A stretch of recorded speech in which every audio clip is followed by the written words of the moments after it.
you, Vizag. Um, Today I was sitting there and నాకు గుర్తుకొచ్చింది all the many events from Majli Gani, Oh Baby, రంగస్థలం. ఇక్కడ వస్తేనే black బస్టరా? So మళ్ళీ block buster ఇస్తారు అనుకుంటున్నాను నాకు. Thank you so much Vizag, you have my heart.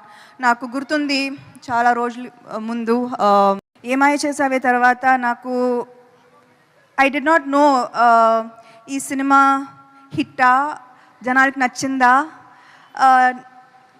Did you like మీ, నాకు ఏమీ తెలీదు. కానీ ఒకరోజు వైజాగ్ వచ్చాను. I don't know if it was some kind of a mall opening, and అప్పుడు then I saw true love. Airport నుంచి ఓపెనింగ్ దాకా I felt true love, and I feel a very strong connection with Vizag. So